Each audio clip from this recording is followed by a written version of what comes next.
Ladies and gentlemen, boys and girls, and anyone else, non-binaries, freaking attack helicopters, Andy here. I went from depressed and suicidal to living a life of abundance and joy. In other words, I was sad and miserable, and now I'm happy, and I get to have sex and make money and be pretty peaceful, and life's cool. If I can do it, you sure as hell can too. Let's answer more of your fabulous fucking comments and questions. I love doing this, by the way. I get to connect with all of you. We get to have a fun time, read out some of your comments, answer some questions. So let's go. Mr. Gruntman says, Andy, so glad you were born and alive and you never committed suicide in the depths of depression and were able to live on and offer the world so many beautiful thoughts.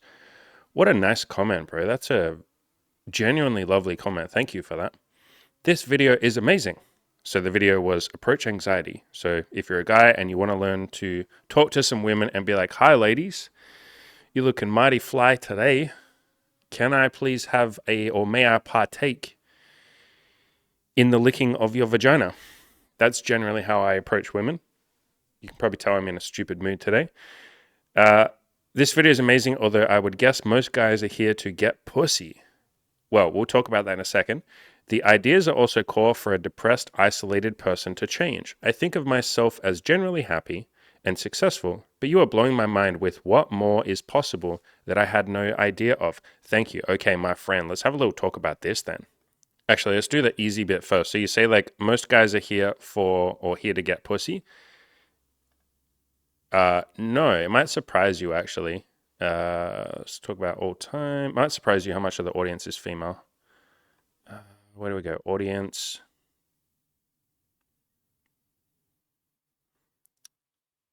Yeah, I know it's a little bit cut off, but this says female. So 21.3% of the audience are female, 78.6% are male.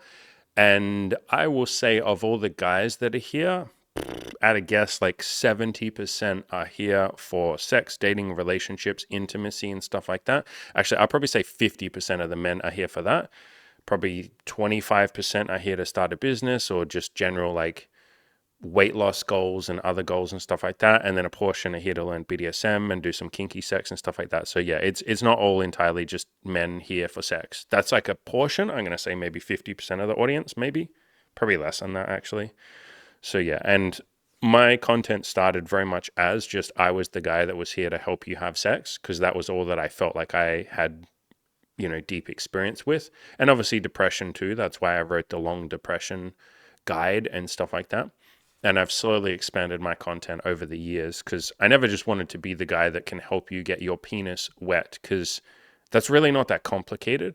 And it's also not that exciting for me to spend the rest of my life helping just men who want to have sex. If you're a man that wants to have sex, like hell yeah, I'll help you make that happen. I hope you build amazing connections with women and try some kinky sex and, do all that kind of stuff. But I like the deep stuff as well, maybe more. I like building relationships. I like talking about that. I like the psychology, which is what we focus a lot on this channel. I like general self-improvement. I like love and peace and happiness and all of that. So yeah, it was never going to be a channel that was just for sex.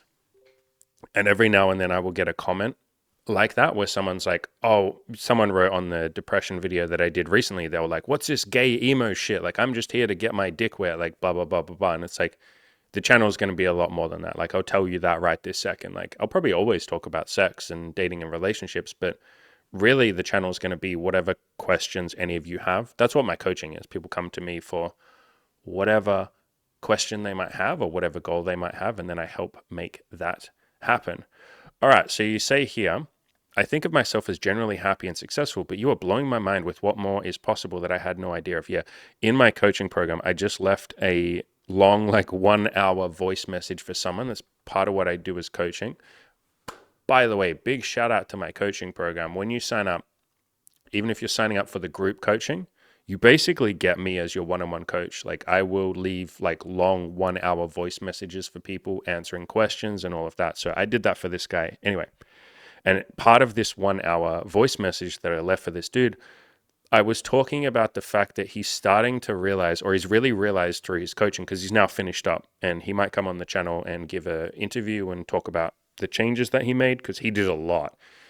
his is going to be one of those glamorous, amazing, cool stories of like, this guy went on dates with like 11 women and did all this crazy stuff and this mindset shifts, and he'd been unable to get over his ex for the last like 2 years, and now he's feeling peace and love and gratitude towards his ex instead of like pain and grief and suffering. And we did a lot with this guy.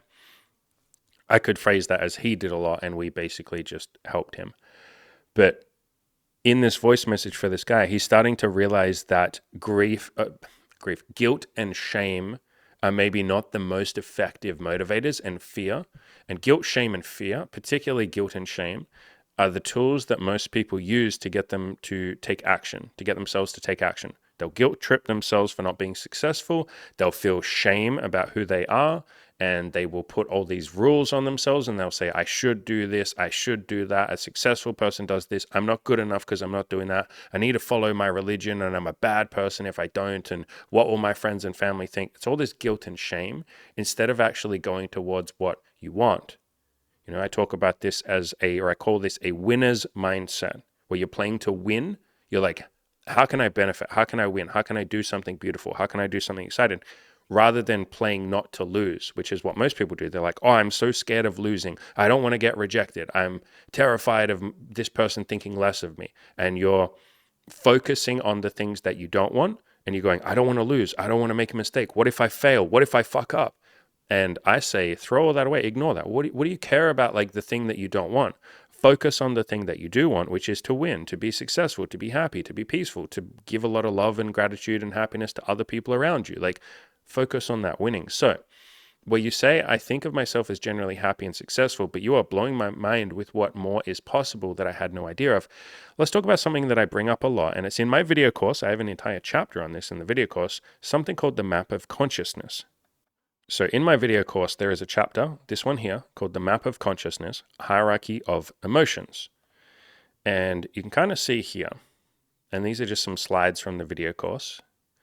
You can kind of see here. See this like nice little rainbow thing here? Let me zoom out a little bit. Let me make this bigger for you.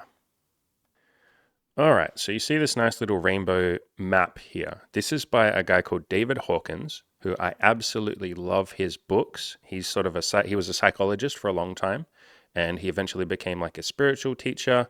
He also wrote some self-help books, like general books on how to improve your life and how to like set goals and achieve them and stuff like that.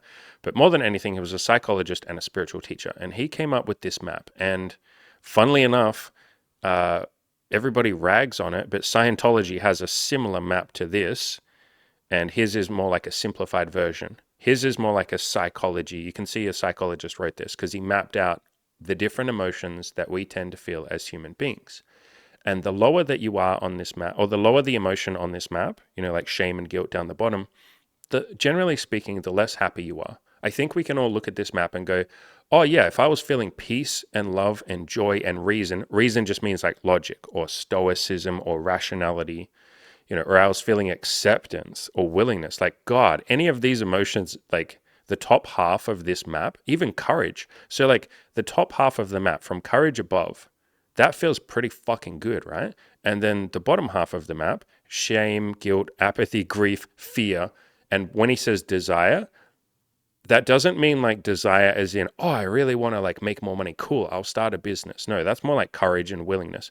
Desire means, oh, I wish I could have more money, but I can't. It's not fair. Everybody else. So like desire, but not taking action towards it. Like longing, but a hopelessness associated with that. That's why it's low down on the map. But these emotions down here, generally speaking, I think we all know that these don't feel that great. It doesn't feel good to feel guilty or feel ashamed. Like we all know that. Anger doesn't feel good. You might feel righteous in your anger, and people start wars over anger and pride. That's why pride is quite low on the map. You might think of pride as a good thing, and it's certainly more effective and happy. You'll be happier feeling pride than shame and guilt. But even pride, you get stuck. Pride is the biggest reason people start wars, by the way. Entire countries will go to war over national pride.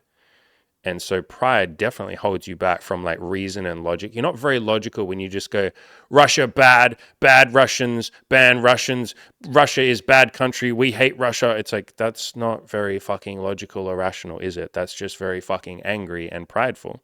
And that's why most people start wars. National pride starts wars more than anything else. And so the lower level emotions, generally speaking, hold us back from success. And that's what this entire chapter is about. Like I said, I got like all these different pages and pages in the video course. This section's like 45 minutes long or so. And I just talk about this map of consciousness and how to rise up it and blah, blah, blah, blah, blah. And so the point of this comment that you've left is that you're starting to realize that there are higher emotions, or there are more effective strategies of getting the things that you want, which is what this map, my video course and all of David Hawkins's books and plenty of other people talk about this concept, by the way. This isn't like some radical concept. This is just like basic fucking psychology. Every fucking psychologist understands this. Like a lot of what psychologists do, by the way, if you go to a psychologist and you're down in grief, like let's say you're unable to move on from the death of a loved one, a psychologist will move you up the map. They will literally say, okay, you're in grief right now and you can't move past your ex. And they will sometimes even use fear because that's slightly higher than grief. And they'll go, what happens if you never get over your ex? And then they'll go, oh my God, but like I'd waste my whole life. And it's like, yeah, do you want to waste your whole life? And they go, oh no, that's scary. So they're like using fear to help you, like push you up. And then they'll use desire and they'll be like, don't you have things that you want? Like, don't you want a fulfilling relationship? Don't you want to move on? Don't you want to be happy? And they'll go, yeah, I do. That's desire. Sometimes they'll even use anger. Like if somebody is really stuck in apathy, for instance, apathy meaning I can't be bothered doing anything, it's all hopeless anyway, they will sometimes use anger. They will be like, I want you to get angry. I don't want you to scream at me and punch something, but that might help. Go scream into your pillow. That's a type of therapy or a tool that some psychologists will give you. Go scream into your pillow because that's going to move you up to anger. And then eventually courage. Like, do you want to take a little baby step? That's why I use, funnily enough, one of the reasons that I use or recommend baby steps rather than me getting you motivated with courage, which is what somebody like David Goggins or people like that use. David Goggins and people like that use courage. They're trying to get you to be angry and fired up and courageous. I kind of skip that step by getting you to do baby steps so that you don't need courage. You don't need to get fired up with willpower or motivation or anger. I jump you straight up to willingness, which is a baby step. Like, can you be willing to do the tiniest little possible baby step ever imaginable? Okay, well, everyone can do that. And if you can't take a baby step, take half a baby step. If you can't do half a baby step, take half of half a baby step. And I keep breaking it down until there is a little baby step of action that you can take. That gets you into willingness. So that's why a lot of the time I say focus on winning, focus on playing to win, focus on what you do want. Don't sit there and get stuck down in the low level emotions. Like, it's why you'll see that I never really argue with someone. I might give you some advice or something, but if you leave a YouTube comment, I'm not going to sit there and jump down into guilt and shame and fear with you. I'm going to skip most of the map and say, what would you like to do? Or is there a tiny little baby step of action you can take right now? I will jump you straight up to willingness and I'll skip most of the bottom half of the map. So anyway, if you're interested in this, you can grab my video course. Link is down below, or sign up for coaching with me. This is a big part of what we talk about in coaching, is like how to jump you up really high up on the map. Like, I've seen people go from shame and guilt within like a couple of weeks, by the way, straight up to like some fucking joy and some love and a little bit of peace at times, and maybe even a tiny bit of enlightenment. But that's a big part of what my coaching is for, is to get you out of these low level emotions, anger, desire, pain, suffering, like guilt, shame, debating. Like anytime you try and, or someone will try and debate in the YouTube comments, realize that you're just down in fucking pride or you're down in fear or any of that. And I can see that. It's so unbelievably obvious. It's very hard to see yourself, which is another part of what I talk about in this video course. Sometimes you'll be stuck in like grief or fear. You don't even know that you're being afraid. You literally think you're being rational while you're just like living a life of fear or terror or like shame or guilt or like, oh God, what if like somebody thinks less of me? Guilt and shame and fear.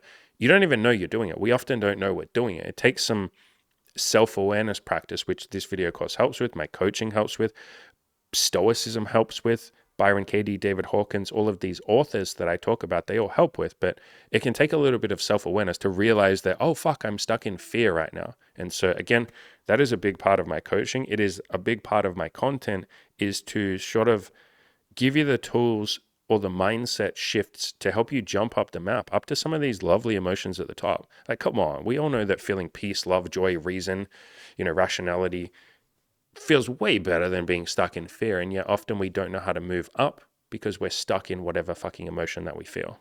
And that really is the biggest part of my coaching, by the way. That's like basically what my coaching is for. I said this to one of the clients this morning. People think that they're coming to my coaching kind of like what you said here, dude. Like most guys think that they're coming to me to have some sex. And some of the women think that stuff too, coming to start a business, coming to like lose weight, coming to be happier, coming to just achieve a goal. And it's like, yes, but really what you're coming to me for, whether you realize it or not, is to like move up this damn map, to be happier, to be more peaceful, to give you the tools to navigate life, stoicism, self-improvement, stuff like that. So amazing comment means a ton to me. Answered your comment in an upcoming video. Seriously appreciate ya. That was a really nice comment, by the way, dude. You can have a thumbs up and a heart. All right, let's navigate to a random one. Actually, I tell you what, ladies and gentlemen, let's speed run through the rest. Try and get them all done. It's late at night. I took a big break between the start of this video and right now. It's late at night. I want to go to bed. Let's rush through them. So on a video I did talking about how I have given up alcohol, porn, video games, caffeine. This was a video I did quite a year or so ago. Someone said, what if you take care of one addiction at a time? Would that work? Also like taking care of porn before video games? Absolutely. That's definitely something that I recommend. We talk a lot in the community about tackling one goal at a time rather than overwhelming yourself. But me personally, Andy, might be a little bit further along than some of you. So maybe I can handle a few more goals at once and giving up a few addictions at once. But if you're struggling, baby steps, one goal at a time, giving up one addiction at a time. Expert cheek clapper on a recent video about honesty and BDSM and how honesty is not like a tactic or something that you do to get what you want. We like to be honest because it feels good, because it's our principle, it's our integrity, rather than being honest because we think that it will get us laid. Expert Cheek Clapper says, honesty has gotten me everything that I could ever want, and I'm just getting started. You guys are unique as fuck compared to a lot of self-improvement channels. There's plenty of people out there who talk about honesty. My friend Mark Manson is a very good example, and plenty of other dating coaches. Caleb Jones is reasonably honest. There are a couple of things that he isn't as honest as we like to be, but he's like 98% as honest as we are. So there's plenty of people out there who talk about honesty and stuff like that in dating. It's definitely not a unique idea or concept. You probably just haven't stumbled upon any. Other people are like Byron Katie in her book, I Need Your Love, Is That True? That's basically just a book on being honest with people that you're dating. So yeah, plenty of honesty out there, my friend. On a recent video that I did, Mongfin01 says, thanks for calling out my previous question in a video, and perfect timing too, given the topic. Keep pumping out the great work. You're almost at 10K hard-earned subs. Yeah, I think we're at 9.7K by the time this video comes out, so we'll be at 10K soon. Absolutely excited for that. Dreadbuck, on one of my old videos on how to kiss a shy or a virgin girl, says, when you mentioned the part about the girl not feeling the chemistry, it was like you were reading my thoughts beat for beat. I didn't make any moves on my date because I was shy, and then I texted her to set up a second date, and she said, sorry, I just wasn't feeling any chemistry, and could we still be friends? And I was like, WTF. I suspected I'd played it too safe, but this was like a moment of clarity for me when you said it happens a lot, and then Imogen gave her perspective on it. Thank you, Andy and Imi. I won't make the same mistake again. Yeah, so this conversation or this idea, I talk about this a lot. A lot of the time people will play it very safe and they won't make a move, or they won't, tell the person they're on a date with, I'm attracted to you, or I'm having fun, or you're really pretty, or do you want to come back to my place, or any of that sort of stuff. And it ends up just being sort of like a friend's date. And that's okay. Don't beat yourself up. You say, I won't make the same mistake again. Wasn't even a mistake. It was a learning experience. But yeah, generally speaking, if two people are on a date and there's no chemistry whatsoever and no conversation about anything flirty or anything sexual or anything like that, then yeah, sometimes it might get mistaken as a friendship date, and that'll happen. But don't beat yourself up, man. Like, that's okay. And by the way, you don't have to be like a Casanova on every date, but just a little bit is like what I like to sprinkle in on a date. So I might talk about sex. I might say, hey, would you like to come back to our place? These days it's a lot easier for me because I'm so upfront with women. I make it very clear what I'm looking for. If you're not familiar, that at this point in my life, what I'm doing is Imogen and I will go on dates with women and we have threesomes with them and we sleep together with them. And we say all that beforehand. Like we literally, that's in our Tinder and our Hinge bio. We will text them first. It's very clear that we're going to meet for a threesome and for BDSM. And we will literally tell them, hey, on the first date, we usually just meet and talk, no sexual stuff. We get to know each other. If we like each other, we'll meet up a second time and then we'll come back to our place and we'll have sex. And so when we meet on the second time, we literally say, hey, remember, we're going to meet. And if we like, you already like us. So if we meet for the second date, we'll come back to our place and we'll try some stuff and you can see what you like, blah, blah, blah. So it's very obvious that we're meeting for sex, but yeah, you can just sprinkle a little bit of flirting in there if you want to, or invite her back to your place, or just say, hey, you're really pretty, or just say, hey, I want to kiss you. Do you want to kiss me? Like any of this stuff. Hey, can I hold your hand? Do you want to hold my hand? Any of this sort of stuff to just make it apparent that, yeah, you're having fun. You're feeling a bit of sexual chemistry. But don't beat yourself up, obviously. So this was next comment from Dark Knight 526 was on a video with a guy called Marcus, who was one of my coaching clients, and he had an amazing 12 weeks of coaching. He had sex with 7 women. He built a business. His business, he now earns, I haven't talked to him in a little while actually, but the last time I talked to him, he was earning like $1,500, $2,000 a month from a business that he started himself completely from scratch. I think he'd be earning way more than that now because he had plans to expand, and I think he was only limited by the amount of time that he had. So it wouldn't surprise me if he's making tons more than that. And he embraced a lot of self-love and honesty with women and stuff like that. So Dark Knight basically says, great job on this interview. Great job, Marcus. $600 in 12 hours. Yes, Marcus earned $600. So it's not that complicated to make money. I just literally had a big conversation about this with my coaching clients earlier today. And I said a big part of earning money is just offering value. That's it.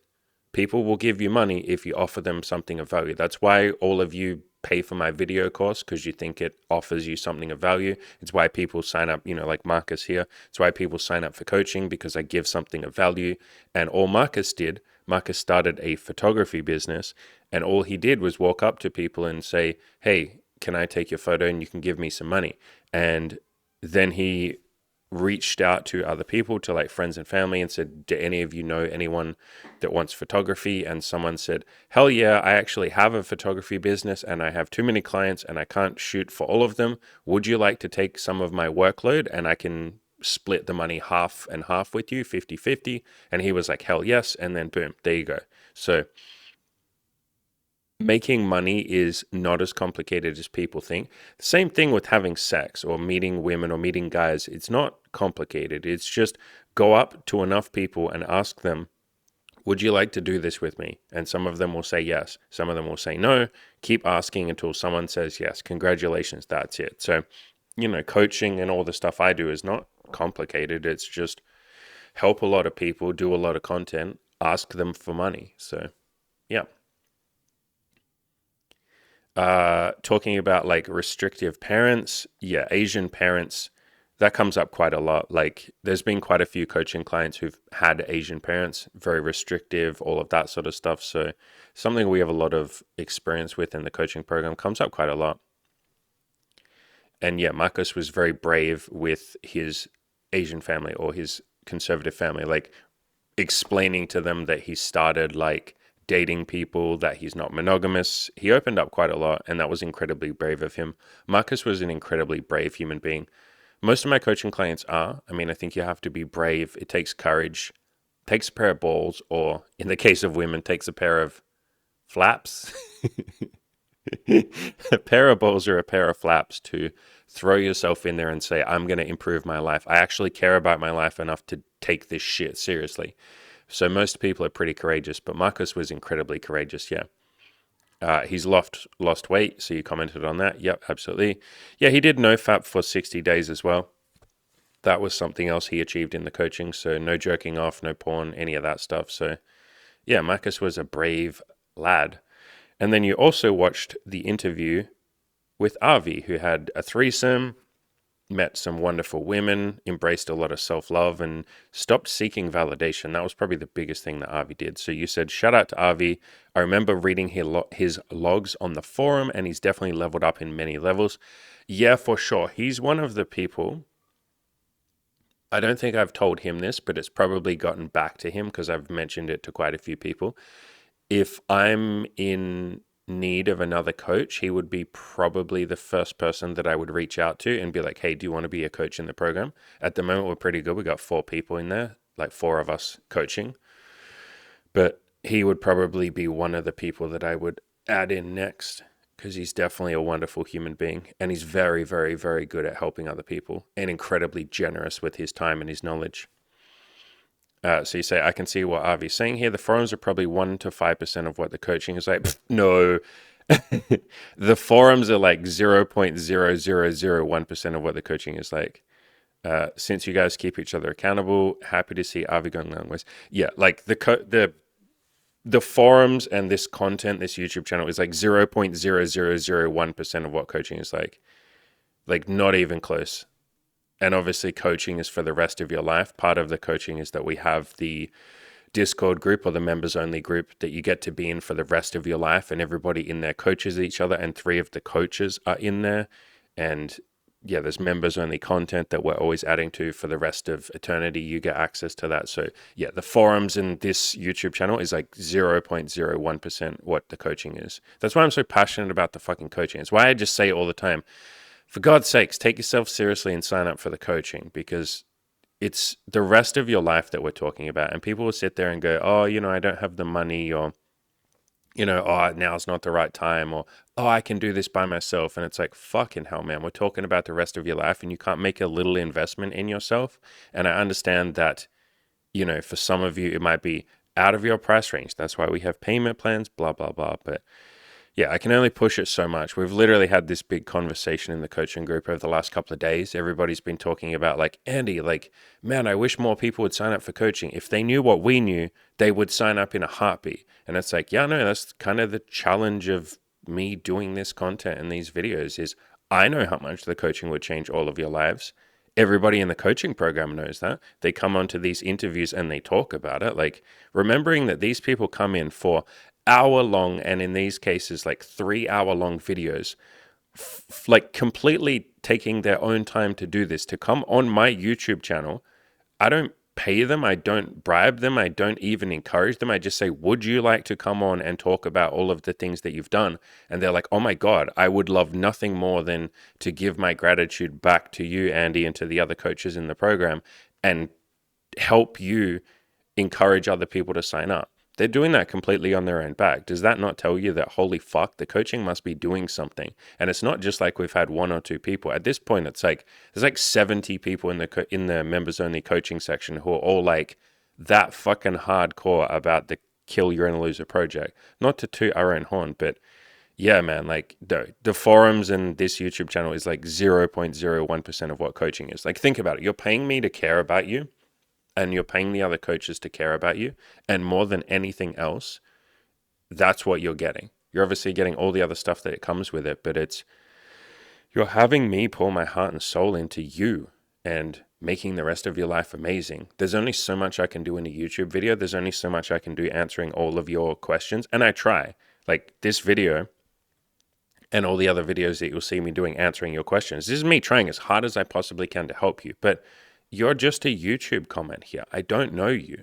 I can't care about you. I try really hard, but I just don't know you. I don't know what you look like. I don't know what you sound like. I don't know your unique problems. I don't know your unique struggles. I don't know what it is that you want. And you might tell me in a YouTube comment, but we can't go back and forth. We can't sit there and actually address the stuff that's been bothering you. So it's why I say it all the goddamn time. It's like, for fuck's sakes, man. Sometimes I just want to grab people and be like, sign up for the damn coaching. I promise you we will change your entire freaking life. But yeah, that's my coaching pitch. Fireben123 says, and this was to Imogen, but whatever, I'll read it anyway. Interesting that you appear to have gotten less extreme, for lack of a better word, as your relationship with Andy has progressed.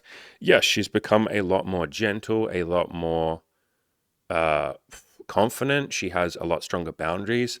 When we first met, she was very much into really kinky stuff, and she would just sort of want me and people that we dated to do whatever I wanted to her. It was very much like, I'm the sub, all hands off, you're the dominant, you can do whatever you want.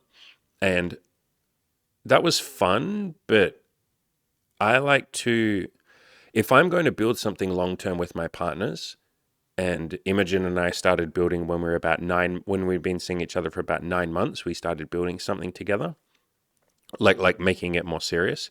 At that point, I was like, look, I want to be able to respect the people that I'm with. And it's hard to respect someone who doesn't have very many boundaries and is so submissive that they almost don't speak up.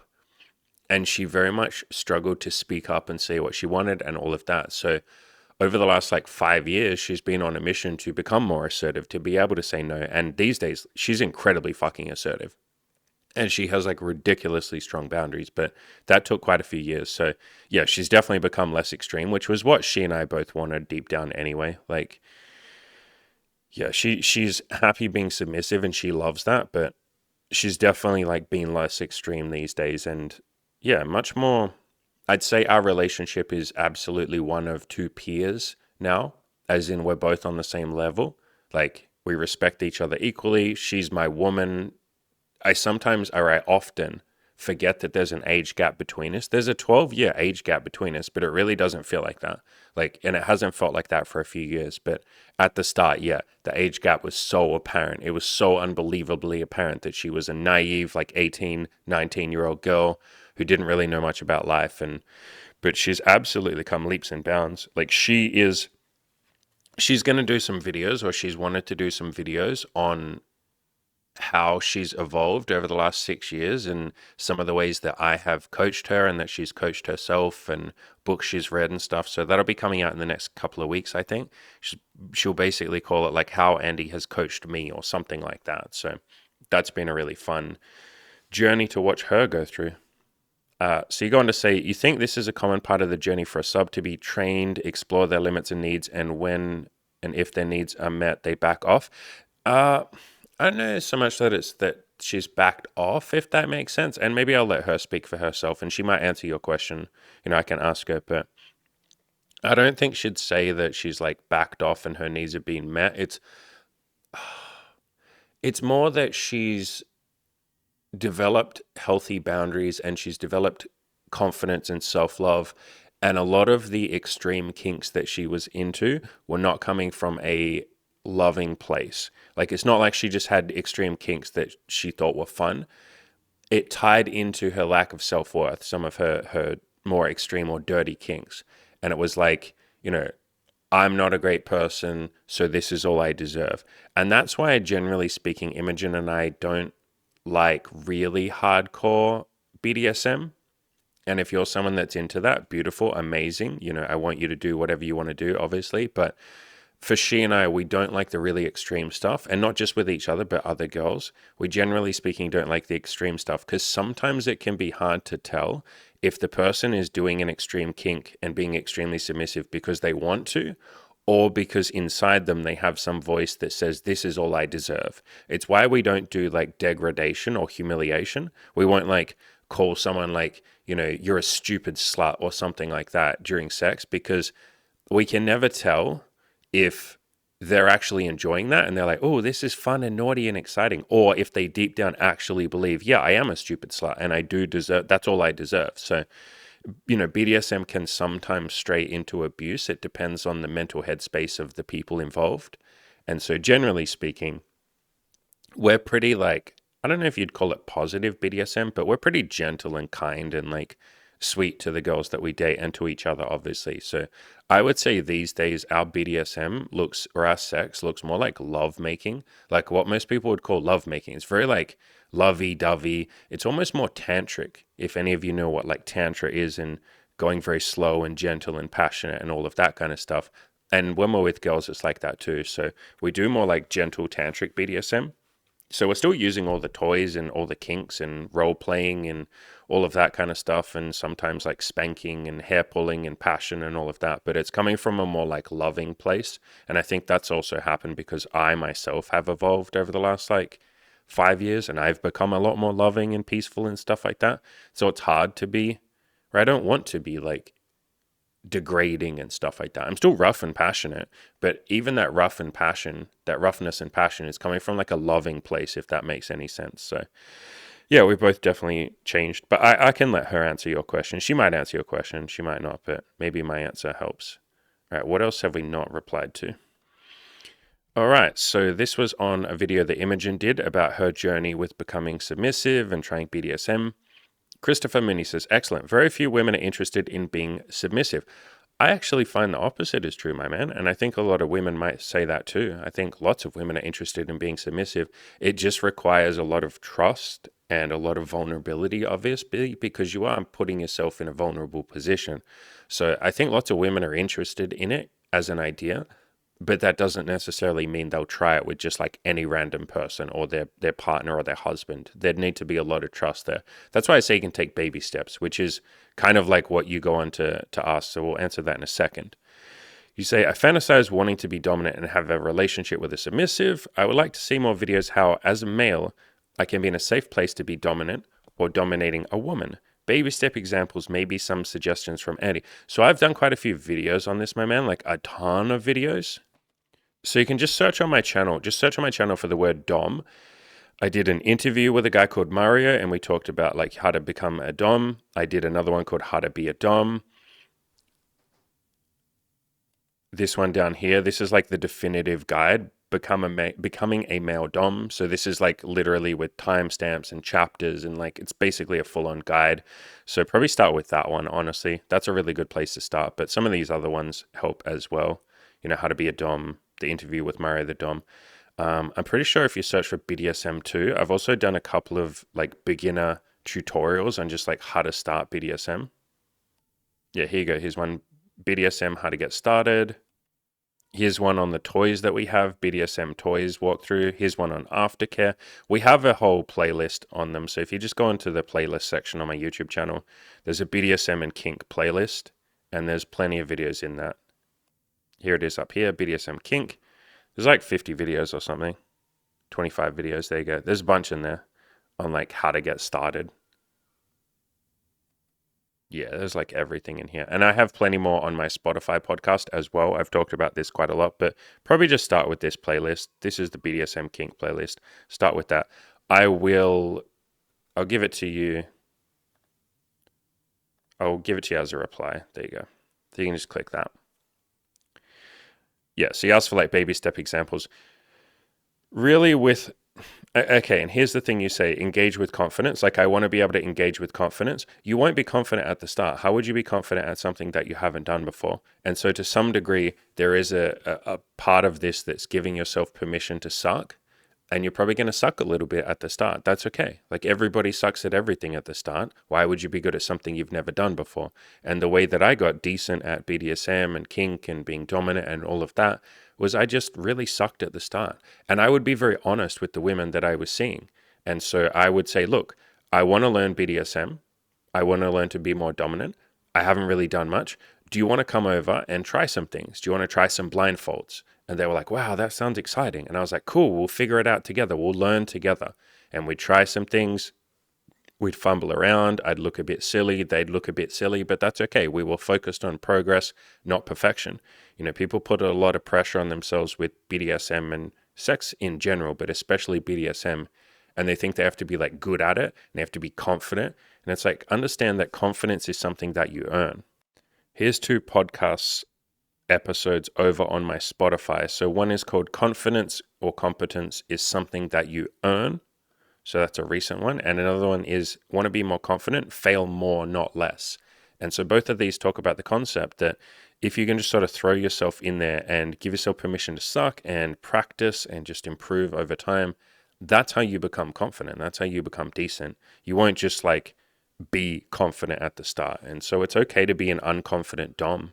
You know, just like it's okay to be an unconfident submissive. But just be honest with your partners if you want to. Just be honest and say, hey, I don't really know what I'm doing, but I'm so excited to learn. I really want to learn. Like, do you want to take some baby steps with me? Do you want to figure this thing out together? And I've done that with so many partners, especially at the start. I really didn't know what I was doing. I didn't understand anything about anything. I was so unbelievably naive when it came to any kinky stuff or any BDSM. I'd never even used a blindfold. I'd never even spanked someone. And so I just took some baby steps and I started with a blindfold. That's a decent place to start with. And then I bought a vibrator and then just tried blindfolding her. And while she was blindfolded, I used the vibrator on her. And when she got very close to orgasming, I told her that she had to tell me when she was about to orgasm. And when she got very close, I pulled the vibrator away and she went, oh God, I was about to come. And then I waited 15 seconds and then put it back there. And then when she got very close again, I took it away. And I just did that a few times. And then finally, when I let her come, she exploded, because that's what happens when you keep someone on the edge and you keep starting and stopping and starting and stopping. And that was a mind-blowing experience for both of us. And then I tried some spanking, then I tried some ropes, and I went from there. But yeah, just start with one or two toys. Blindfold is usually a good place to start with, and give yourself permission to not be the confident dom. You won't be confident anyway, you haven't done it, but confidence is something that you'll build the more you practice it. All right, this is a big comment, so maybe we'll just skim read this. This was on a recent video about if you're inexperienced or a virgin, how to have sex.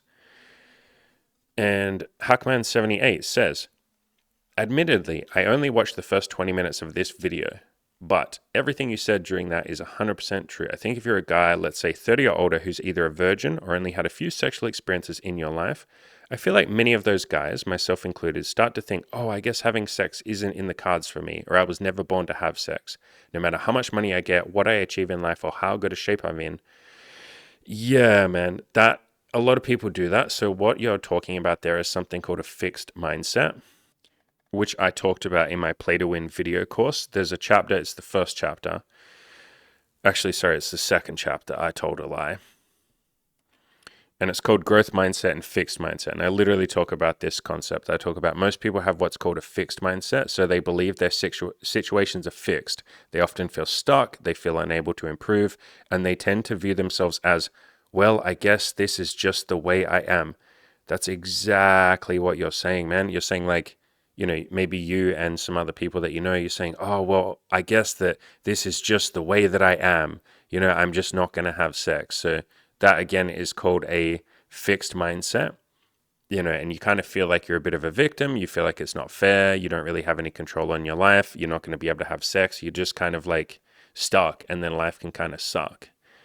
And so what we want is a growth mindset, which is I have the power to change. I can pick a goal and then take some action towards it, and eventually I will reach it. If I'm unhappy with something, I can take action.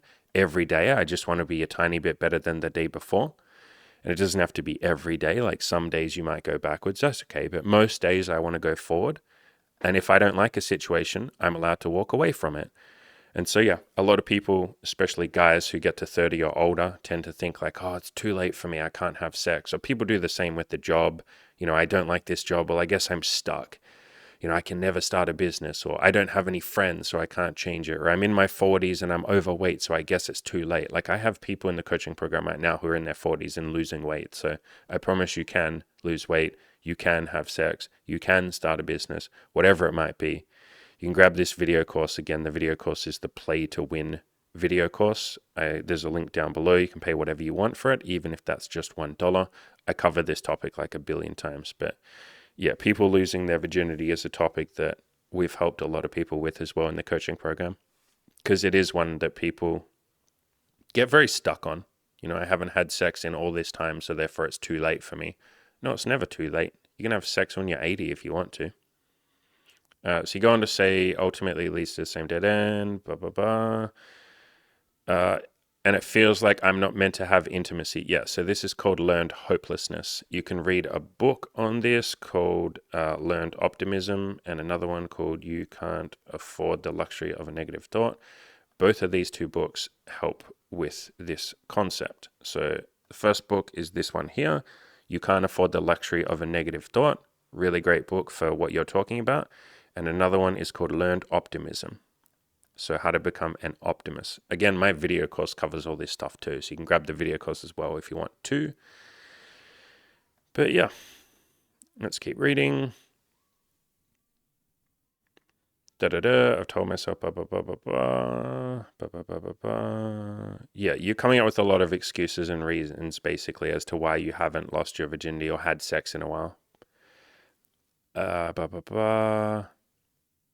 Yeah, and it can lead to depression, sure. Or, like I said, it can lead to what's known as learned helplessness, which is you feel like helpless and nothing can be done and it's hopeless. So this book, again, really helps with that. Learned optimism, as well as this one. You can't afford the luxury of a negative thought. Both of those books are amazing for the topic of helplessness.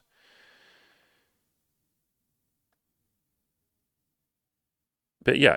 So you're not really asking me a question here. You're more just like commenting. So I won't necessarily give you any advice other than to say, good job. Good job being so honest. Good job opening up and, continue taking some action if you want to. Generally speaking, I don't really give advice if someone doesn't ask a question because you didn't ask for it.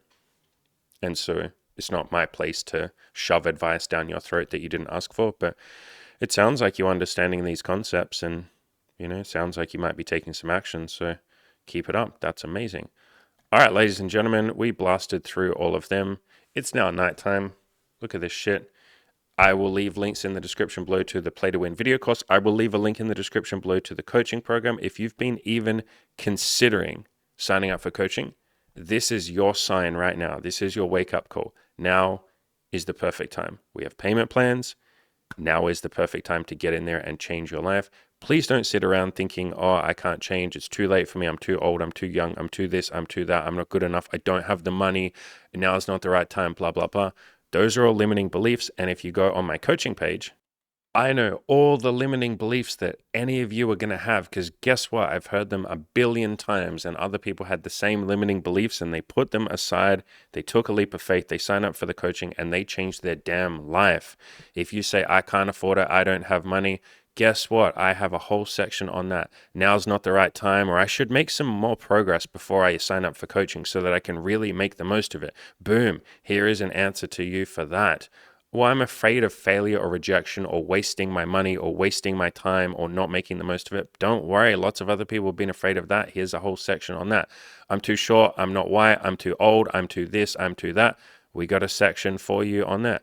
I'm not good enough, or I won't fit in, or this isn't me. I'm not the person who succeeds. Don't worry. We got a section on that. It's too late for me. I'm too old. We got a section on that. I have too many things to fix and I'm too depressed and I'm too hopeless and I can't do it all. Plenty of people felt like that. And in each of these sections, you'll see there's a video on someone who literally felt exactly like this and hesitated with the coaching and then eventually signed up. We literally have one for every single section. There's multiple that we could have put there, but we just stuck one there in each thing. I'm scared about opening up and being vulnerable and all of that, and not being masculine enough or blah, blah, blah. We got a section on that. Another one I might add in is I'm a woman and I don't know if Andy's coaching is for me. It's like we've got several women in the coaching program right now, so I might add a section for that too at some point. I should focus on my career first, or I should focus on something else first. It's like that's what the coaching is for, to help you with your career. Can you actually help someone like me? Of course. So there's all that stuff in the coaching page.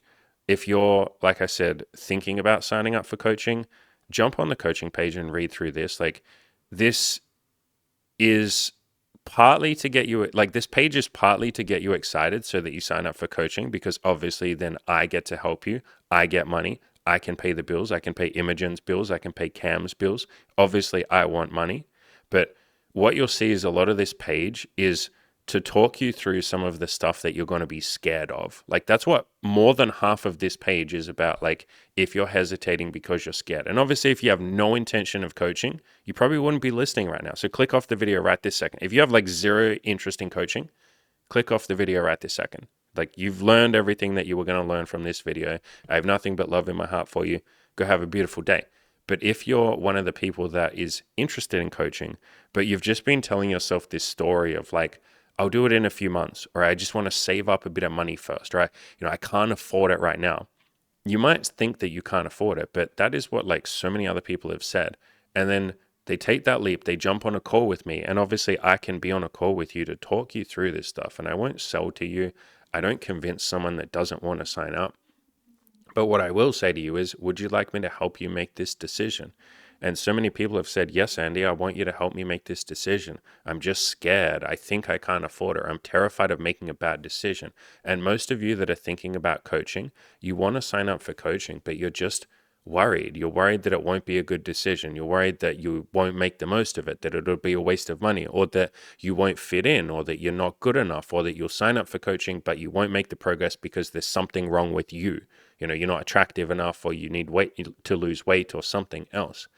I promise you, that is what literally everybody else feels like when they sign up for coaching, with very few exceptions. Almost nobody feels no fear when they sign up for coaching. The vast majority of them are fucking terrified. There's one guy who just finished his coaching right now, and we were kind of laughing about it in the group call today. And he was saying, you know what's funny? I literally had a panic attack when I first jumped on a call with you to even talk about coaching. And I had no plans of signing up for coaching.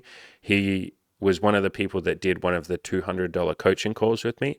And I said to him at the end of that call, would you like to join the main coaching program? And he was like, to be honest, I had no intention of it, but now I'm kind of thinking about it because you really helped me with this, 2 hours that we've been sitting here on this $200 coaching call. I kind of want to do the full coaching program, but I'm terrified.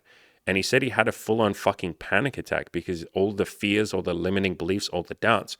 And all I said to him was, do you want me to help push you a little bit? Do you want me to help you make this decision? And he's like, well, I don't want you to push me, but like, I'm really scared. Like, can we talk about it? And I was like, yeah, man, that's like what I'm here for. And so if you have been wanting to sign up for coaching, but you've been feeling that fear of making such a big decision, and I get it, it's a big decision.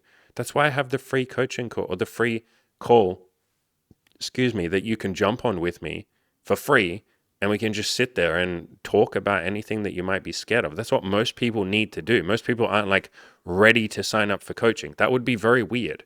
There's a few people who have been, and they just go, here's my money, can I sign up tomorrow? And I'm like, whoa, okay, sure.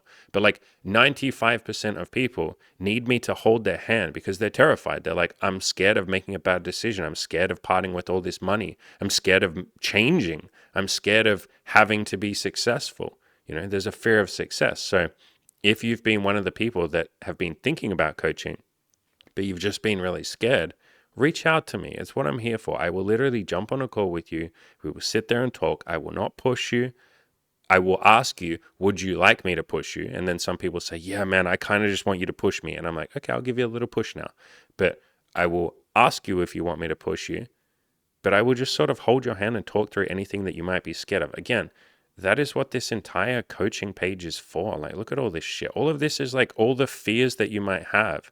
I understand that a lot of you are scared. You know what I mean? I'm not just sitting there yelling at you, telling you to sign up for coaching. Sometimes I say that because I know how much coaching will change your life. But if you're scared, that's okay.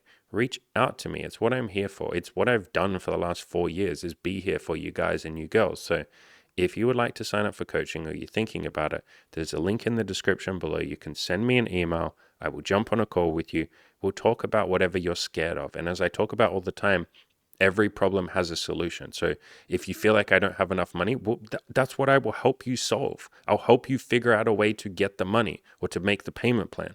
If you're worried about not making the most of the coaching, that's literally what you're paying me for, to help you make the most of it. If you're worried that you won't fit in, that's what you're paying me for, to help you fit into the coaching program. If you feel like, it's too late for me, that's what you're paying me to solve. You're literally paying me to solve those issues. And yet a lot of you will sit there and assume that you have to solve those issues on your own, or that you're stuck on your own.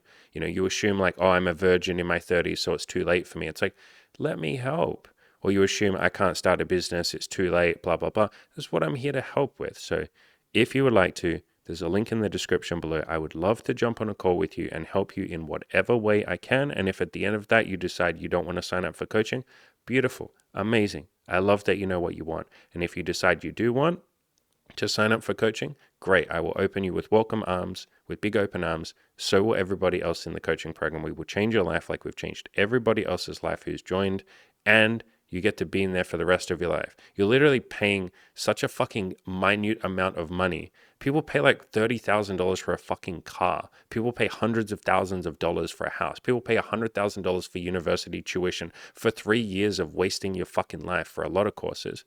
You telling me $11,000 for the rest of your life, for coaching for the rest of your life, being in a group of people that will love you and support you and push you to greatness for the rest of your life is not worth $11,000, especially when we have payment plans and you only need to pay $500 a month. Are you telling me $500 a month to set yourself up for success for the rest of your life is not worth it? That's insane. So link in the description below. As always, ladies and gentlemen, go out there and crush those goals.